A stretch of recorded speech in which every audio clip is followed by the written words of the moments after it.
অঞ্জনা রান্নাঘরে ওয়েলকাম। আজকে করব কলই শাক, কেউ বলে খেসারি শাক।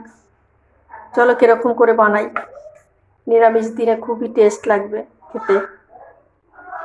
চলো, ভালো যদি লাগে লাইক করো, সাবস্ক্রাইব করো, ফলো করো, কমেন্টে জানিও ভালো কি মন্দ। কলই শাক আজকে রান্না করব। কলই শাকটা যে ভালো করে বেছে ধুয়ে নিয়েছি, আমি কেটে নিয়ে আসছি। ততক্ষণে কড়াটা বসিয়ে দিচ্ছি, দিয়ে দেবো তেল।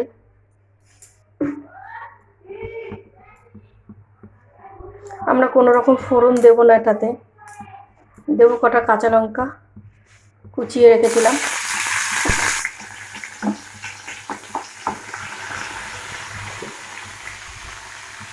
শাকটা এরকম করে ধীরে ধীরে করে আমরা কেটে নিয়েছি, দিয়ে দেবো তেলের উপরে শাকটা।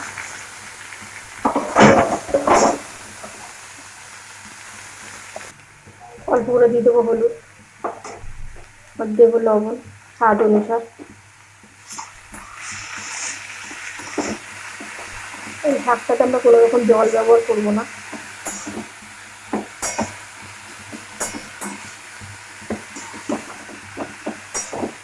শাকটা দেখেছেন খুব ধীরে ধীরে করে কুচাতে হবে, নাহলে এই শাকটা ভালো লাগে না খেতে।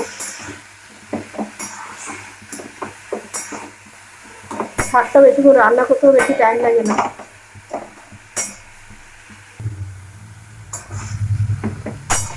শাকটা এরকম ঘন ঘন রাখতে হবে, কেন নাড়া দিতে হবে, নাহলে নিচে লেগে যাবে। আর এটাতে দেওয়ার জন্য আমি কটা শিম সিদ্ধ করে নুন হলুদ দিয়ে সিদ্ধ করে রেখে দিয়েছি। শিমটা এখন দেবো না, শিমটা ভালোই সিদ্ধ, যার জন্য শাকটা একটু হয়ে আসবে, তারপর দেবো।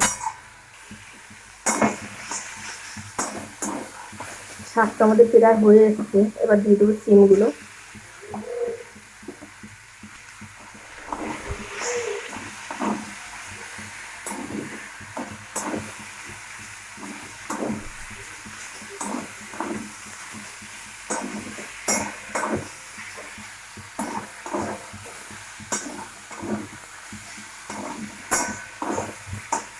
এই ঘন ঘন লাগতে হবে, তাহলে তলায় ধরে যাবে।